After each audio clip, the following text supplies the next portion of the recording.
नमस्कार। कहानियों के इस सफ़र में आप सबका बहुत स्वागत है। आज हम सुनेंगे कमलेश्वर जी द्वारा लिखित कहानी मांस का दरिया। कहानी शुरू करने से पहले मेरा आप सबसे विनम्र निवेदन है, यदि मेरे द्वारा सुनाई गई कहानियाँ आप सबको पसंद आती हों तो कृपया मेरे चैनल को ज़रूर सब्सक्राइब करें और अपने मित्रों में भी शेयर करें। तो चलिए सुनते हैं। जांच करने वाली डॉक्टरनी ने इतना ही कहा था कि उसे कोई पोशीदा मर्ज नहीं है, पर तपेदिक के आसार ज़रूर हैं। उसने एक पर्चा भी लिख दिया था, खाने को ग़िज़ा बताई थी। कमेटी पहले ही पेशे पर रोक लगा चुकी थी। सब परेशान थीं। समझ में नहीं आ रहा था कि क्या होगा। डॉक्टरी जांच में बहुतों का पैसा और पहले ही ठप हो चुका था। इब्राहिम ठेकेदार ने जो चुनी थी वे सब पास हो गई थीं। उनके नखरे बहुत बढ़ गए थे। वे बड़े गरूर से अपने ख़ानदानों की चर्चा करती थी। इब्राहिम ने चुस्त दुरुस्त लड़कियों को छांट लिया था और धीरे धीरे वे शहर के अच्छे हिस्सों में जा बसी थीं।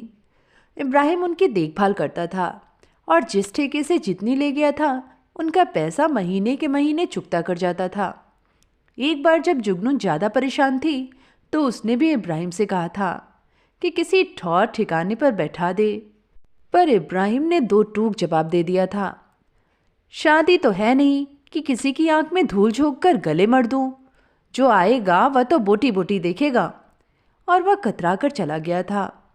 उस दिन उसके दिल पर पहली चोट लगी थी। अब वह इस लायक भी नहीं रही। दूसरी चोट तब लगी थी जब साथ के बारजे से शहनाज ने हाथ मटकाते हुए गाली दी थी। अरे अल्लाह तुझे वह दिन भी दिखाएगा जब गाहक तेरी सीढ़ियों पर कदम तक नहीं रखेगा। शहनाज की इस बात पर मोहल्ले में बड़ा बावेला मचा था। यह गाली तो बुरी से बुरी को नहीं दी जाती। सबके गाहक जीते जागते रहे। खुदा मर्दों को रोज़ी दे, जांग में जोर दे। और उसी दिन पहली बार झिझकता हुआ वह आया था। फत्ते उसे लाया था। उसके हाथ में बड़ा सा थैला था। खाकी पैंट और नीली कमीज पहने था। दाढ़ी बढ़ी हुई थी। कानों के रों और भौं पर धूल की हल्की परत थी। कमरे में जाकर जुगनू खाट पर खुद बैठ गई थी तो वह अचकचाया सा खड़ा रह गया था। उसकी समझ में नहीं आ रहा था कि थैला कहाँ रख दे। तभी जुगनू ने बड़ी आसानी से थैला लेकर सिरहाने रख दिया था। वह चुपचाप खाट पर बैठ गया था। कुछ क्षणों की खामोशी के बाद जुगनू ने कहा था, जूते उतार लो। उसने किरमिच के जूते उतारे थे तो बदबू का एक भभक उठा था। कुछ कुछ वैसा ही जैसा कि बहुतों के कपड़े उतारने पर उठा करता था। खास तौर से उस मनसू की रानी के पास से फूटता था जो रात के 11 बजे के बाद ही आया करता था और निपट चुकने के बाद कमर में दर्द की वजह से शीला की तरफ बैठा रह जाता था। तब जुगनू ही उसे उठाती थी और वह जांघें खुजलाता हुआ चला जाता था। फिर कंवरजीत होटल वाले की तरह, जो बदबू तो देता ही था और उठने से पहले खाट पर बैठा हुआ ओ ओ करके डकारे लेता था। वह भभक उसे बर्दाश्त नहीं हुई तो बोली, जूते पहन लो।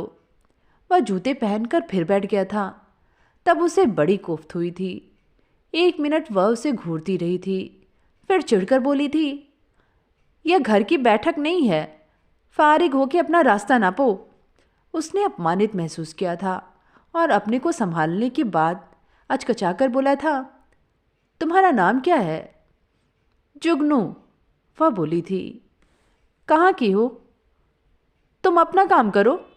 वह फिर चिढ़ गई थी और तब उसने उसकी तरह ही पूछा था, तुम्हें यह पेशा पसंद है? हाँ, तुम्हें नहीं है? कहते हुए वह लेट गई थी। उसने साड़ी जांघों तक खिसका ली थी। वह लेट भी गया था और उसने ब्लाउज के भीतर हाथ डालने की झिझक भरी कोशिश की थी। परेशान न करो तो अच्छा है, वह बोली थी। क्यों खोलते हो? उसके लिए कुछ भी कर सकना मुमकिन नहीं रह गया था। जुगनू के चेहरे पर सस्ते पाउडर की परत थी। गर्दन में पाउडर की डोरियां सी बन गई थीं। होठों पर खून सूख कर चिपक गया था। कानों के टॉप्स मेढक की आंखों की तरह उभरे हुए थे। बाल तेल से भीगे थे। तकिया निहायत गंदा था और चादर कुचले हुए चमेली के फूल की तरह मैली थी। सकरी कोठरी में अजीब सी बदबू भरी हुई थी। एक कोने में पानी का घड़ा रखा था और ताम चीनी का एक डिब्बा, कोने में ही कुछ चिथड़े भी पड़े थे। वह पड़ा पड़ा इधर उधर देखता रहा। जुगनू के सिरहाने की छोटी सी अलमारी थी। उसका पत्थर तेल के चिकने चकत्तों से भरा हुआ था। वह टूटा हुआ कंघा, सस्ती नेल पॉलिश की शीशी और जूड़े के कुछ पिन उसमें पड़े थे। अलमारी की दीवार पर पेंसिल से कुछ नाम और पते लिखे हुए थे। सिनेमा के गीतों की कुछ किताबें एक कोने में रखी थी। उन्हीं के पास मरे सांपों की तरह चुटीले पड़े थे। देखते देखते उसके मन में गिजगिजाहट भर गई थी। आश्रय के लिए उसने जुगनू की जांघ पर हाथ रख दिया था। जांघ बासी मछली की तरह पूली पूली और खद्दर की तरह खुरदुरी थी। जुगनू के खुले हुए आधे तन से मावे की महक आ रही थी। उसने हाथ हटाया तो जांघों के नीचे चादर पर आ गया था। उसे लगा जैसे चादर भींगी हुई हो। यही कमाई का वक्त होता है, इतने में तो 4 खुश हो जाते, जुगनू ने कहा और दोनों बाहों में कसकर उसे भींच लिया था। और जब वह उठकर बैठा तो जुगनू ने मजाक मजाक में उसका थैला खोल दिया था। बहुत रुपया भरकर चलते हो? उसे लगा कि शायद वह मजाक में 1 आध रुपया और हथियाना चाहती है। तब उसने जुगनू को पहली बार गौर से देखा था और चुपचाप चला गया था। जब भी जुगनू बाजार से निकलती तो सिर पर पल्ला डालकर। वह इतनी छिछोरी भी नहीं थी कि कोई फब्ती कसता। सब उसे ऐसे देखते थे जैसे उस पर उनका समान अधिकार हो। वह रास्ता चलते कनखियों से उन लोगों को ज़रूर देख लेती थी जिन्हें वह अच्छी तरह पहचानती थी और जो उसके मर्दों की तरह उसके पास आते जाते थे। तभी एक दिन वह दिखाई पड़ा था, वही थैले वाला आदमी। एक इमारत की पहली मंजिल के बारजे पर कोहनियाँ टेके वह बीड़ी पी रहा था। वही कमीज़ पहने था। इमारत पर लाल झंडा लगा हुआ था जिसकी छाया उसके कंधों पर कांप रही थी। टूटी हुई चप्पल जुड़वाने के लिए वह वहीं रुक गई थी। वह शायद भीतर चला गया था। रात को वह आया था, उसको आंखों में पहचान थी। इस बार वह सकुचा नहीं रहा था। खाट पर बैठे बैठे जुगनू ने उससे पूछा था, तुम क्या काम करते हो? कुछ नहीं, वह बोला था। मजदूरों में काम करता हूँ। हमारा भी कुछ काम कर दिया करो, हम भी मजदूर हैं, जुगनू ने मजाक किया था। तुम्हें देर तो नहीं हो रही? उसने कहा था। आज तबीयत ठीक नहीं है, जुगनू अलसाते हुए बोली थी। क्या हुआ? कमर बहुत दुख रही है, सारे बदन में हड़फूटन है, जुगनू बोली थी।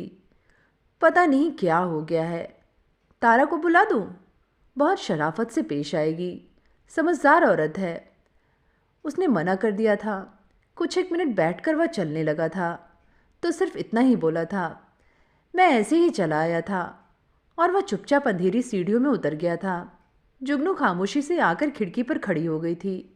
उसे लगा था कि वह किसी और जीने में चढ़ जाएगा। गली में ज़्यादा आम दरख्त नहीं थी। थोड़ी थोड़ी दूर पर आदमियों के 3-4 गोल खड़े हुए थे। उनमें से फूटकर कभी कभी कोई किसी जीने में चढ़ जाता था। नानबाई की चिमनी में से धुआं निकल रहा था। वह उसे देखती रही थी। वह कहीं रुका नहीं, धीरे धीरे गली पार कर सड़क की तरफ मुड़ गया था। उसी सड़क पर जिस पर वह इमारत थी जिसमें वह रहता था। जुगनू को उसका यूं लौट जाना बहुत अच्छा लगा था। हल्की सी खुशी हुई थी। कोठरी के पलंग पर आकर वह लेट रही थी। कोठरी में बहुत सीलन थी और घुटी घुटी सी बदबू। दरवाज़ा उसने बंद कर दिया था और सिनेमा के गीतों की किताब उठाकर मन ही मन पढ़ती रही थी। तभी किवाड़ों पर दस्तक हुई थी और अम्मा की आवाज़ आई थी, जुगनू बेटे, मुआ बेहोश तो नहीं हो गया? यहाँ कोई नहीं है अम्मा। तो बारजे पर निकला। बेटे, बड़ी अच्छी हवा चल रही है, गली में रौनक भी है। कहते हुए अम्मा ने दरवाज़ा खोल दिया था। तबीयत तो ठीक है? कुछ गड़बड़ है अम्मा, तो 1 गिलास दूध पी ले बेटा, अभी तो वक्त है, कोई आ ही गया तो। और वह उठाई थी। उसकी गर्दन पर उल्टा हाथ रखते हुए अम्मा ने बुखार देखा था और कमर के ऊपर पीठ के मांस की लौटती सलवटें देखकर बोली थी, सेहत का ख्याल छोड़ दिया है तूने, कमर पर कितनी मोटी परतें गिरने लगी हैं, थोड़ी सी वर्जिश कर लिया कर। कहते हुए वह दूसरी कोठरी की ओर चली गई थी। दूसरी कोठरी से कुछ तेज तेज आवाज़ें आ रही थीं और अम्मा बड़बड़ाती हुई भीतर चली गई थी। यह चुड़ैल बिना लड़े लगाम नहीं डालने देती, किसी दिन इस कोठरी में कत्ल होगा। यह रोज की बात थी। बिल्किस को अम्मा यूं ही कोसती थी। खुद बिल्किस का कहना था कि उसके पास से कोई बिना अपनी कमर पकड़े वापस नहीं जा सकता। बिल्किस को उसमें मज़ा भी आता था। आदमी को छोड़ते ही वह दरवाजे पर आकर खड़ी हो जाती थी और उसे हार कर जाते हुए देखकर तालियां चटकाकर बड़ी ऊंची हंसी में हंसती थी। अरे ओ मरी जुबेदा, जरी देख, रुस्तम जारिया है, बड़ा आया था, पहलवान का बच्चा। एक दिन आदमी बिगड़ गया था। क्या बक रही है? अरे जाजा, भिश्ती की औलाद, ले ये चवन्नी ले जा, छटाक भर मलाई खा लीजिए। और वह आदमी बहुत अपमानित सा सीढ़ियां उतर गया था। पूरे कोठे में बिल्किस को लेकर दहशत छाई रहती थी। पता नहीं कब झगड़ा हो जाए। और वह हाथ नचा नचा कर बड़े फक्र से हमेशा कहा करती थी, अपने तो ब्रह्मचारी की औरत है। जुगनू को देखकर बिल्किस हमेशा ताना देती थी, तो किसी के घर बैठ जा। पर जुगनू किसी से लड़ी नहीं। वह जानती थी कि बिल्किस बहुत मुंहफट है, अम्मा तक को नहीं धड़गांटती। और अम्मा थी कि सबके तन बदन का ख्याल रखती थी। बदन चुस्त दुरुस्त रखने के लिए वह हमेशा चीखती ही रहती थी। भैंस की तरह फैलती जा रही है, साटन की पेटीकोट पहना कर, आलू खाना बंद कर कल मुही। पेट पर ढलान आते ही वह जुबैदा के लिए भीतर बक्से में से पेटी निकाल लाई थी। दिन में इसे बांधा कर, चाय पीना कम कर। और उसने जीन की हर नाप की अंगियां लाकर रख दी थी।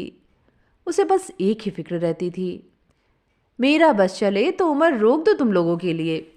दोपहर में अम्मा बड़े प्यार से कभी किसी के बाल साफ करने बैठ जाती, कभी शाम के लिए साड़ियों पर इस्त्री करती।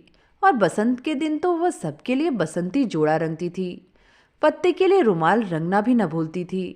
ईद, बकरीद, होली, दिवाली बड़े हौसले से मनाती। और कभी कभी कमला की याद करके डबडबाई आंखों से कहती, उस जैसी लड़की तो 1000 कोखे नहीं जन्म पाएंगी। खुदा ने क्या खूबसूरती बख्शी थी, हाथ लगाते ही मैले होती थी। उसे तो पैसों वालों की डाह खा गई, जहर दे दिया कुत्तों ने। बहुत छटपटाई थी बेचारी। हाय, मैं अस्पताल तक न ले जा पाई। जुगनू बारजे में आकर बैठ गई थी। आते जातों को देख रही थी। भीड़ धीरे धीरे हल्की हो रही थी। फूल गजरे वाले उठकर जा रहे थे।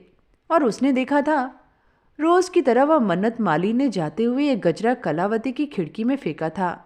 और कलावती ने रोज की तरह मुस्कुराकर गालियां दी थी।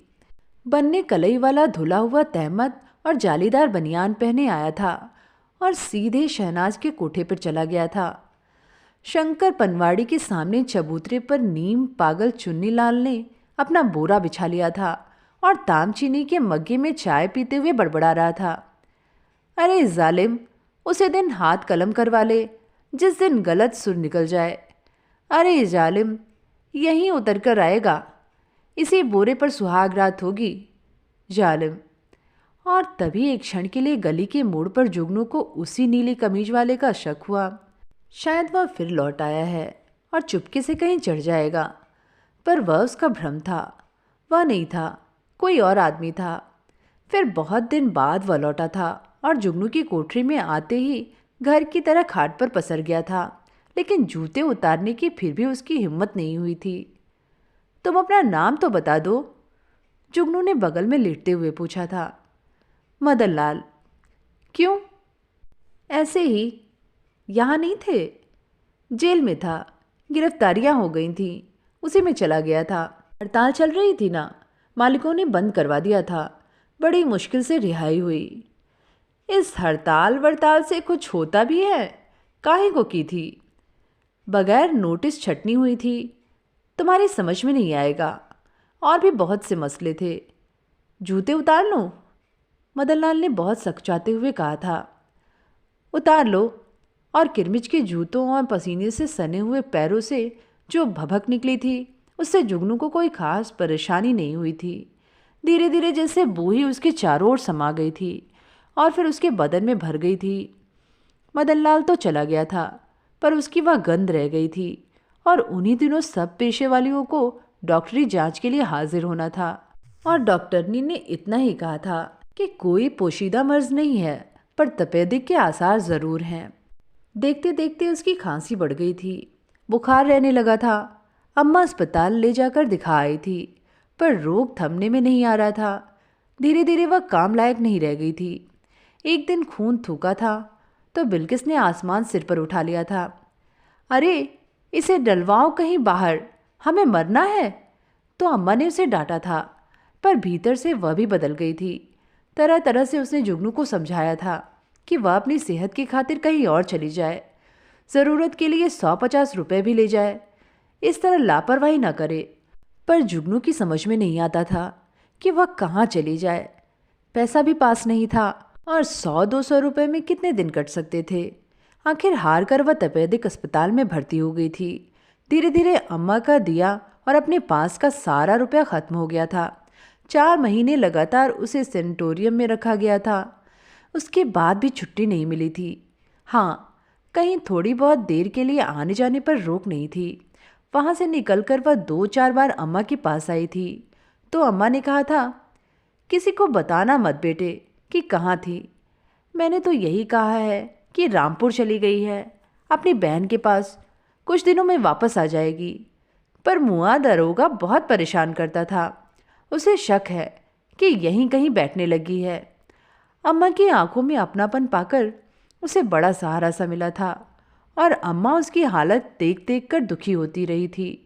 सचमुच जुगनू का बदन झुलस सा गया था। बाल बहुत छीने हो गए थे और चेहरे की सुर्खी गायब हो गई थी।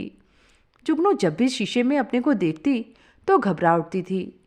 अब क्या होगा, कैसे बीतेगी यह पहाड़ सी बीमार जिंदगी। सहारा, कोई और सहारा भी तो नहीं, कोई हुनर भी नहीं। पेशे पर रोक लग जाने के बावजूद कई नई लड़कियां लखनऊ बनारस से आ गई थीं और उन्होंने बाजार बिगाड़ रखा था। सुना था शहनाज की हालत भी खराब हो गई है और कलावती भूखों मरने की हालत में पहुंच गई है। यह सब सुन जानकर जुगनू का दिल घबराने लगा था। चलने से पहले उसने अम्मा से कुछ रुपए मांगे थे तो वह अपना रोना रोने लगी और तंगहाली का बयान करने लगी थी। उसकी हालत भी खस्ता थी और वहाँ से सेनेटोरियम लौटते हुए उसने उन सब की ओर आश्रय भरी नजरें उठा ली थीं जिन्हें वह जानती थी, जो उफनती जवानी के दिनों में उनके पास आते जाते रहते थे। मनसू किरानी को दुकान पर बैठा देखकर जुगनू के मन में नफरत सी भर गई थी। उसका कमर पकड़ बैठ जाना और फिर जांघें खुजलाते हुए कोठरी से जैसे तैसे जाना। कमलजीत होटल वाला मैला पजामा पहने नोट गिन रहा था। उठने से पहले हमेशा ओ की डकारे लेता था तो जुगनू का मन मिचलाने लगता था। जुगनू ने औरों को भी देखा था जिनसे थोड़ी बहुत भी मेल मुलाकात थी। सेनेटोरियम में और बहुत दिन रुकना नहीं हुआ। आखिर आना तो था ही, पर वह सभी की शुक्रगुजार थी कि उन्होंने मुसीबत और तकलीफ के दिनों में आंखें नहीं पलटी थी और जो कुछ उसने जिससे लिया था उसे नुस्खे के पीछे ही नोट कर लिया था। इतने दिनों में काफ़ी कर्जा चढ़ गया था। कंवलजीत होटल वाले ने बड़ा एहसान जताकर 47 रुपये दिए थे। मंसूर ने उतना एहसान तो नहीं जताया था, पर रुपए जल्दी से जल्दी लौटा देने की बात ले ली थी। 47 रुपये से जैसे उसका कारोबार ठप्प हुआ जा रहा था। संतराम फिटर ने 20 दिए थे और चलते चलते बड़ा गंदा मजाक किया था। सूद में एक रात ठीक है ना? पर उस गंदे मजाक से उसे लगा था कि आदमी की आंख अभी उस पर टिकती है। बदन गया बिता नहीं हुआ था जितना वह समझ रही थी। तंगी के उन दिनों में उसने एक रोज़ मदन लाल से मिलकर भी 30 रुपये ले लिए थे। उसने बस यही कहा था, ये चंदे के रुपए हैं, जल्दी दे दोगी तो ठीक रहेगा। मेरे पास भी इतना नहीं होता कि भर सकूं। पर उस बात में निहायत बेचारगी थी। बहुत मजबूरी में उसने कहा था और साथ ही यह भी कहा था कि उसे जुगनू गलत न समझे। उसकी उतनी औकात नहीं और वह बिना कुछ बोले पार्टी के दफ्तर में चला गया था। ज़रूरत की वजह से दिल पर पत्थर रखकर जुगनू ने रुपए ले लिए थे, पर तकलीफ़ भी हुई थी। और अब जब से वह सेनेटोरियम से लौटी थी तो पुलिस वाले अलग परेशान कर रहे थे। 7 महीने का पैसा उन्हें नहीं मिला था। इस कोटे पर उन्होंने सबसे अलग अलग रकम बांध रखी थी। लौटकर आने के बाद वह भीतर ही भीतर बड़ी कमजोरी सी महसूस करती थी। बदन अब उतना झेल नहीं पाता था। कोई ज़्यादा छेड़ता छाड़ता तो हल्की खांसी आने लगती थी और 5-5, 7-7 मिनट के भीतर ही दम फूलने लगता था और लोग थे कि सीने पर ही सारा वजन रख देते थे। रह रहकर अब वैसे ही उलझन होती थी जैसे कि शुरू शुरू में हुआ करती थी और उसे लगता था उसने यह सब जैसे अब पहली बार ही शुरू किया हो। बालों की एक पुरानी चोटी वह 7 रुपए में कलावती से खरीद लाई थी और छातियों पर भी कप्स लगाने लगी थी। हर बार उसे निकालने और लगाने में बड़ी उलझन भी होती थी। कलफ लगी धोतियां पहनने से उसे हमेशा चिढ़ रहती थी, पर अब कलफ लगी ही पहनती थी। इतना सब करने के बावजूद आमदनी काफ़ी नहीं थी। कोई कोई रात तो खाली ही चली जाती थी और अपनी कोठरी में अकेले लेटे हुए वह बहुत घबराती थी। यह पहाड़ सी जिंदगी, दिन दिन टूटता हुआ शरीर, नपुंसक लोगों से उसे बेहद परेशानी होती थी। वे हद से ज़्यादा परेशान करते थे, बोटी बोटी टटोलते रहते थे और जोश आने के इंतज़ार में बहुत सताते थे। चट और चट हाथ डालते थे और तरह तरह की गंदी फरमाइशें करते थे। इससे अच्छे तो वे थे, भरी बंदूक की तरह आते थे और अपना काम करके चलते बनते थे। न बकवास करते न ज़्यादा सताते थे, पर आमदनी इतनी भी नहीं थी कि गुजारा हो जाए। कर्जा उतारने में नहीं आता था। नुस्खे के पीछे सबके रुपए नोट कर रखे थे, पर उसे चुकाने लायक पैसा कभी हाथ में नहीं आता था। आखिर और कोई तरीका नहीं रह गया था। जांग के जोड़ पर निकला फोड़ा दिखाने के लिए जुगनू जब जर्राह के पास जा रही थी तो रास्ते में मंसूर ने टोक दिया था। बहुत दिन हो गए, अब तो धंधा भी चल रहा है। चलते चलते एक तरफ को आ गए थे, तब बहुत मजबूरी में उसने मंसूर से कहा था, एक पैसा नहीं बचता, क्या करूं? तुमने तो आना जाना भी छोड़ दिया है। हमने तो गंगा जली उठा ली है, रंडीबाजी नहीं करेंगे तो उसी की कंठी पहन ली है, या देखो। मंसू बोला तो जुगनू को हल्की सी हंसी आ गई थी और वह आंखें फाड़े देखता रह गया था। जांग के जोड़ पर निकले फोड़े के कारण चलने में जुगनू को काफ़ी तकलीफ हो रही थी। वह टांगे फैला फैला कर चल रही थी। मंसू का मन डोल रहा था। गले के मोड़ पर आकर मंसू ने धीरे से कहा था, तो फिर बताया नहीं तुमने, कब तक इंतज़ार करोगी? कुव्वत हो तो वसूल कर ले जाओ। जुगनू ने अपनी मजबूरी को पीते हुए बनावटी शोखी से कहा था और गली में मुड़ गई थी। अपनी ही बात पर उसे बड़ी शर्म आई थी। फिर लगा था कि ठीक ही तो कहा उसने, खाम खा की इज्जत का क्या मतलब, और फिर किसी का कर्जा लेकर क्यों मरे? जो उतर जाए सो अच्छा ही है। जर्राह ने बताया था कि अभी फोड़ा पकने में दिन लगेंगे। बांधने के लिए पुलटिस दे दी थी। जब वह लौटी तो दोपहर हो रही थी। सब अपने अपने चबूतरों पर बैठी मिसकोट कर रही थीं। यही वक्त होता है जब सब जाग कर उठ जाती हैं और शाम की तैयारी से पहले मिल बैठ लेती हैं। गली में से कच्ची उम्र के लौंडों का गोल गुजर रहा था। वे गंदे इशारे कर करके औरतों को चिढ़ा रहे थे और बापों को दी जाने वाली गालियों का मजा ले रहे थे। आवारा लौंडे रोज गुजरते थे और उनका रोज का यही शगल था। लौंडों का यह गोल मस्जिद के पीछे वाली बस्ती से आया करता था। दोपहर में ही दुख सुख की बातें हुआ करती थी और चुगली जवाब भी। ज़्यादातर चुगली उनकी हुआ करती थी जो इस मोहल्ले से उठकर शरीफों की बस्तियों में चली गई थीं, जिन्हें छाट छाट कर इब्राहिम ले गया था। शाम होते ही गली गरमाने लगती थी। फूल हार वाले आ जाते थे, पनवाड़ियों की दुकानें सज जाती और गफूर की दुकान पर आकर एक पुलिस वाला बैठ जाता था। उसके बैठते ही गफूर खुलेआम बोतलें बेचना शुरू कर देता था। जुगनू शाम को पुलटिस हटा लेती थी और बड़े बेमन से सिंगार करके बैठ जाती थी। फोड़ा गांठ बनकर रह गया था। दर्द बहुत करता था, फिर भी वह जैसे तैसे एक आध को खुश कर ही देती थी। बारजे पर बैठे बैठे जब वह सोच में डूब जाती और बेसहारा पहाड़ से जिंदगी सामने फैल जाती, तब वह बहुत घबराती थी। आखिर क्या होगा? वह तो दाने दाने को मोहताज हो जाएगी। लंगड़ी घोड़ी की जिंदगी वह कैसे जी पाएगी? क्या उसे भी मस्जिद की सीढ़ियों पर बुर्का पहनकर बैठना होगा और अल्लाह के नाम पर हाथ फैलाना होगा? अख्तरी की तरह, बेहब्बो और चंपा की तरह। जी, जब बहुत घबराता तो वह जहर खाने की बात सोचती या डूब मरने की। सैकड़ों मर्द आए और गए, पर कोई एक ऐसा नहीं जिसकी परछाई तले उम्र कट जाए। ज़रा ज़्यादा जान पहचान तो उन्हीं से थी जिनसे रुपए लिए थे, पर आसरा वहाँ भी नहीं था। किसका क्या भरोसा, कौन कहाँ ले जाएगा? उम्र के साथ सब लौट जाते हैं। जहाँ बाल बच्चे बड़े हुए कि उनका आना जाना बंद, जहाँ उम्र ढली कि आदमी ने दूसरा शौक और सगल खोजा, तब कौन आएगा? पुरानी पहचानी शक्लें भी नहीं दिखाई देंगी। तब कितना अजीब और अकेला लगेगा। बीते हुए वक्त में बैठकर जीना कितना तकलीफदेह होगा। पिछले दिनों में उसे बस यही एक तस्कीन मिली है कि सभी कर्जदार अपना पैसा वसूलने के लिए उसके पास आते रहे हैं। उसे उम्मीद थी कि मंसूर ज़रूर आएगा, वह अपना पैसा ज़रूर वसूल करेगा। और वह आया था।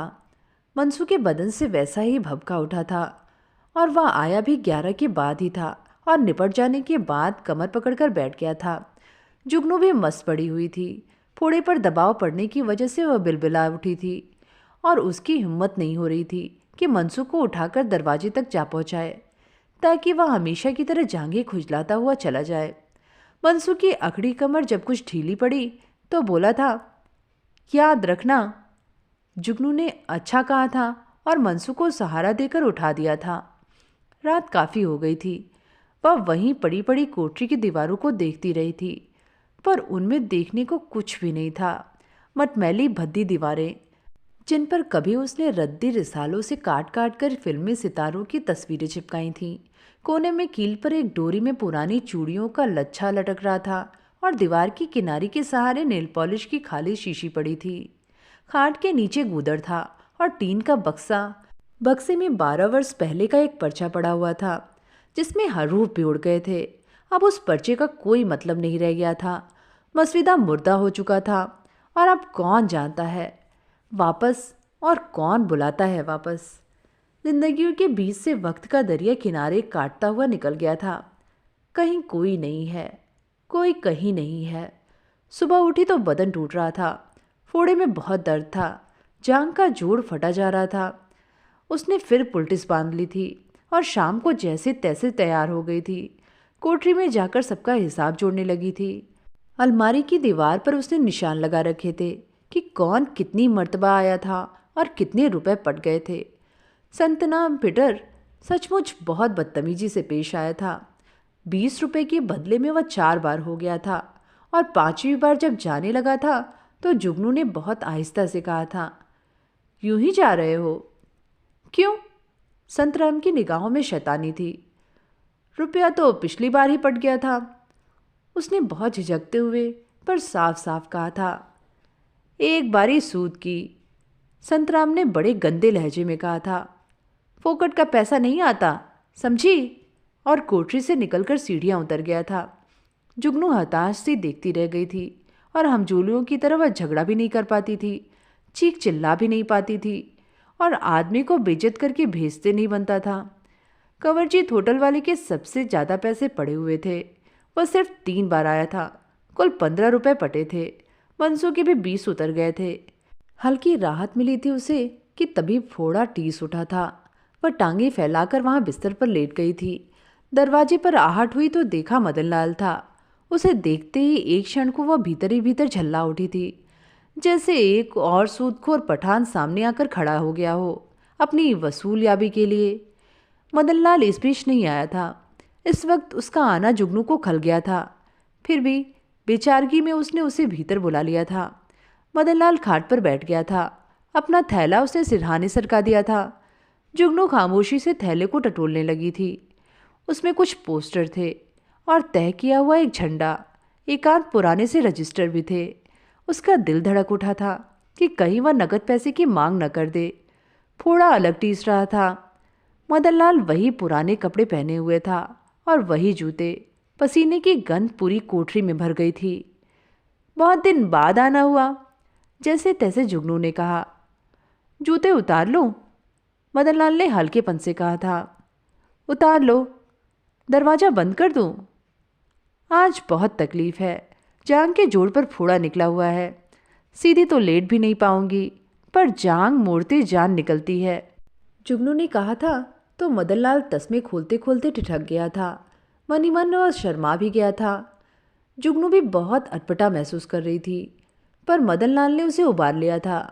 इधर उधर की बातें करता रहा था, पर हर क्षण जुगनू को डर लगा रहता था कि घूम फिर कर वह बात रुपयों पर ना आ जाए। अच्छा तो चलता हूँ। मदनलाल थैला लेकर खड़ा हो गया था। उसने बहुत भरी भरी नज़रों से जुगनू को देखा था, जैसे आज लौटते हुए उसे तकलीफ हो रही थी। और सारी बातों के बावजूद जुगनू अब दोबारा उससे रुकने को कह भी नहीं सकती थी। बहुत संकोच से उसने कहा था, वह तुम्हारे रुपए। उनके लिए नहीं, मदन लाल ने कहा था, तुम्हारे लिए आया था। उसके बगलों के नीचे भरा हुआ पसीना स्याही के धब्बे की तरह चमक रहा था। बाहों की उभरी हुई नसें पसीजी हुई थीं। उसने पसीजे हाथ से जुगनू का हाथ पकड़ा था तो लगा था जैसे हथेली में गिरधारी रोटी की हल्की सी तापिश आ गई हो। मैं फिर आऊँगा, कहकर मदनलाल चला गया था। जुगनू सीधी बारजे पर आ गई थी। मन में कहीं अफसोस भी था कि उसे ऐसे ही लौट जाना पड़ा। मदनलाल को वह देखती रही थी। वह गली में 3-4 घर पार करके खड़ा हो गया था। उसकी गली में रुकना जैसे उससे सहा ही नहीं जा रहा था। फिर वह ऊपर बारजे पर एक नज़र डालकर 5वें कोठे की सीढ़ियाँ चढ़ गया था। पता नहीं कैसी तिलमिलाहट उसे हुई थी। फोड़ा और जोर से टीस उठा था। फिर धीरे धीरे जलन शांत हो गई थी। अगर उसने रोका होता तो वह शायद नहीं जाता। आखिर उसे भी तो जलन बर्दाश्त होने लगी थी। वह तो सिर्फ उसकी तकलीफ का ख्याल करके लौट गया था। उसके पसीजे हाथ की गर्माहट में किसी तरह का धोखा नहीं था। तभी कमलजीत आ गया था। एकाएक लगा जैसे कोई पराया घर में घुस आया हो, पर अपने को संभालते हुए उसने मुस्कुराकर उसे देखा था। बिल्किस उधर कोने में खड़ी किसी पहलवान से बात कर रही थी। जुगनू चुपचाप कमलजीत को लेकर कोठरी में चली गई थी। दरवाजे भेड़ लिए थे। कमलजीत ने एक कुंडी चढ़ा दी थी। आज बहुत तकलीफ है, फोड़ा पक गया है। जुगनू ने जैसे आजिजी से उसे समझाया था। अभी तक ठीक नहीं हुआ? कमलजीत ने पूछा था। शायद 2-3 दिन में फट जाए। जुगनू ने जैसे माफ़ी मांगी थी। बिल्कुल तकलीफ नहीं होने दूंगा, बहुत आसानी से, कहते हुए कमलजीत खाट पर लेट गया था। आज, जुगनू ने कहा था तो उसने बहुत नरमी से उसे अपने बगल में लेटा लिया था और बोला था, जरा से भी तकलीफ नहीं होने दूंगा। जुगनू बहुत बेबस हो गई थी। समझ में नहीं आ रहा था कि उसे कैसे समझाए। बहुत बार उसने करा दबाई और कमलजीत को रोका। आंखों के सामने अंधेरा छा जाता था और जोर पड़ते ही जांग फटने लगती थी। कमलजीत 3-4 बार रुका, फिर जैसे उस पर शैतान सवार हो गया। वह पूरी आवाज़ से चीखी थी जैसे किसी ने कत्ल कर दिया हो और छटपटा कर बेहोश सी हो गई थी। हाँफते हुए कमलजीत उठा और उसे छोड़कर निढाल सा बैठ गया था। कुछ एक मिनट बाद जुगनू को होश आया था। दर्द कुछ थमा था तो उसके हाथ पैर हिले थे। तकिए के नीचे से कपड़ा निकाल कर उसने लाइट जलाई थी तो पूरी जांग फटे हुए फोड़े के मवाद से भरी हुई थी और कमलजीत उससे बिल्कुल अलग बैठा ओ करके डकारे ले रहा था। फूट गया ना? वह खड़ा होता हुआ बोला था तो उसने जांग पर साड़ी खिसका ली थी। ध्यान रखना, चौथी बारी हुई, कंवरजीत ने कहा और कुंडी खोलकर कोठरी से बाहर निकल गया था। साड़ी खिसकाकर वह मवाद पूछने लगी थी। एकाएक मौन बहुत घबरा रहा था। उसने धीरे से फत्ते को आवाज़ दी थी।